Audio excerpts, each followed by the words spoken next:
It's the Real News Network. I'm Sharmini Pires coming to you from Baltimore.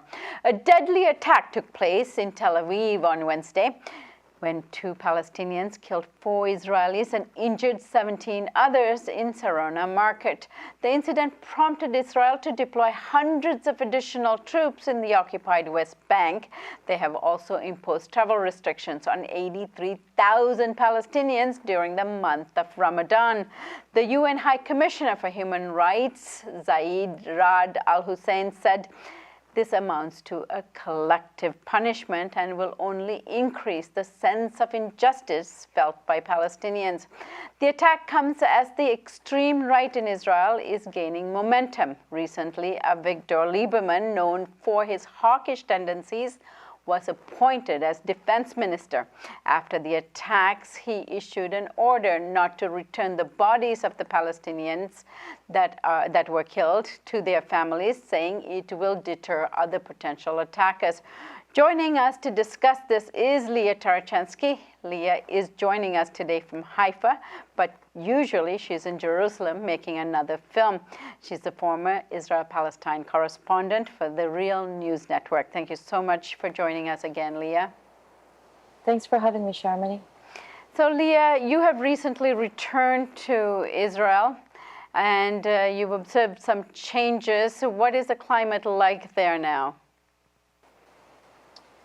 So what I would say is that if you want to understand the meaning of this attack, what you have to do is look at it within 2 kinds of contexts. The first one starts in June 2014, and the second goes back about a century. If we start with the first one, in June 2014, when 3 teenagers were kidnapped in the West Bank, Israel launched a massive bombardment of revenge on the Gaza Strip, killing hundreds of civilians. This was the 3rd kind of bombardment in less than a decade. And yet this last one has left behind ripples of total hopelessness and a real sense of impending doom in a lot of the population. What we've seen is a huge spike in the percentage of liberals leaving the country, an increase in immigration of extreme right-wing people. And what happened in terms of the politics of the region is that last bombardment essentially made it very clear that there was a political void into which the usual ongoing negotiations of the so-called peace process usually step in, but those were absent. And so what walked into the political void since September 2014 has been the messianic extreme far right. And what they've done essentially last summer, in summer 2015, is instigate what became known as the Third Intifada, when they essentially escalated the number of provocative invasions of religious Messianic Jews into the Al-Aqsa Mosque complex, which is known all around the world as that beautiful golden cupola that stands right in the heart of Jerusalem.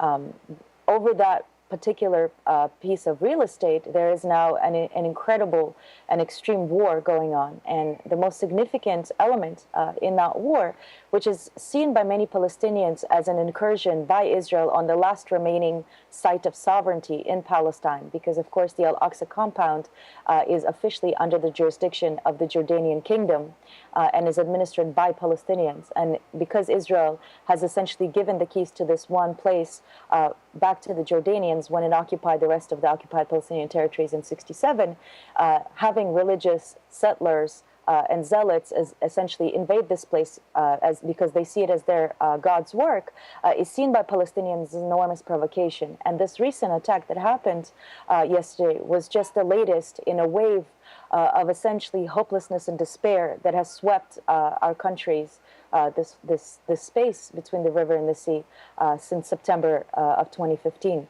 Unfortunately, what I think is really missing in the way that this attack is covered is that it's one recent attack on Israel, but there are ongoing terror attacks and Israeli state violence that leads to the death of more than 200 Palestinians in the same period and is completely ignored by the media. And when I say the second context in which you have to understand this attack is about a century, you have to understand that there have been every kind of political organization you can imagine. Both peoples, the Israelis and Palestinians, have been living in essentially a divided land, a deeply despaired land, controlled today by one sovereign, the State of Israel, which keeps keeps about half of the population, the Palestinians, under military occupation. And so inevitably that leads to frustration and rage.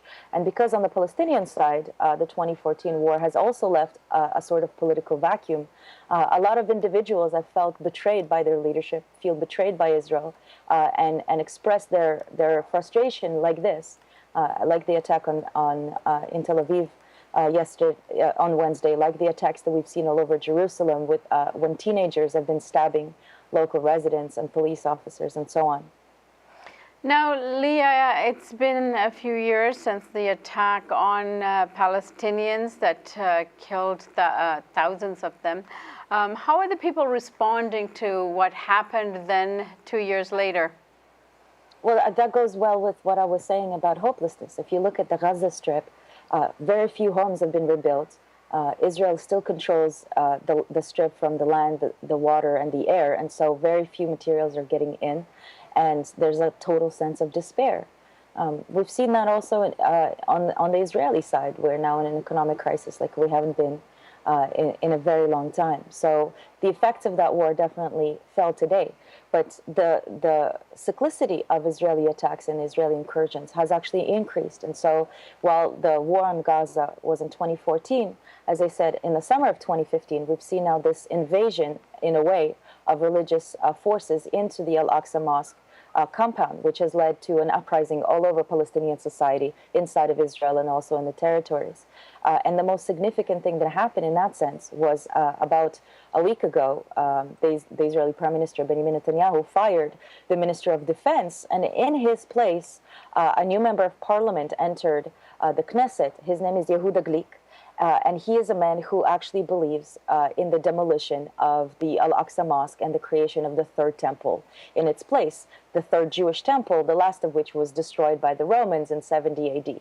And he is leading behind him a movement that, only a decade was comprised of essentially extremists and far-right fanatics who believe in a biblical land with a king, ruling over half of the Levant, and don't even see themselves as Israeli citizens, but as citizens inside of a biblical state.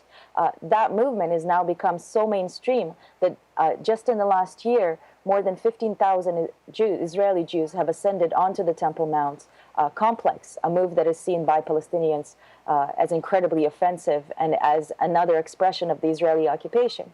And what you've seen Israel do since the attack, with the Ministry of Defense, the new Ministry of Defense, revoking the permits that were given for Ramadan to tens of thousands of Palestinians. Today the checkpoints have been closed and then opened. These are just what has become the new norm, and yet another expression, and yet another expression, and yet another expression of total Israeli repressive control over the Palestinians. And Israel claims that it's for security. But we've seen with this attack that you can put every single soldier you have on the streets, you can close every single building that the public walks into with metal detectors and private security guards, and you're still going to have people being killed, because until the Palestinian people are no longer under the military occupation of Israel, they're never going to stop resisting. And I think that this is what this attack has shown, is that while most of the political and militant leadership of the Palestinians has been assassinated in the last century or is imprisoned, even though there isn't a way for Palestinians to actually unite because they're divided in Bantustans all over the West Bank, in Gaza, and all over Israel, even though they are separated by a complex matrix of control of IDs and live under extreme discrimination inside of Israel, they will still continue to resist until they have freedom. And until we reach a resolution with the Palestinians that leads to equal rights for everyone who lives from the river to the sea, these kinds of attacks are not likely to stop. Lia, under very sad circumstances and ongoing sad circumstances, I thank you so much for joining us, and all the best with your film. Thank you. And thank you for joining us on the Real News Network.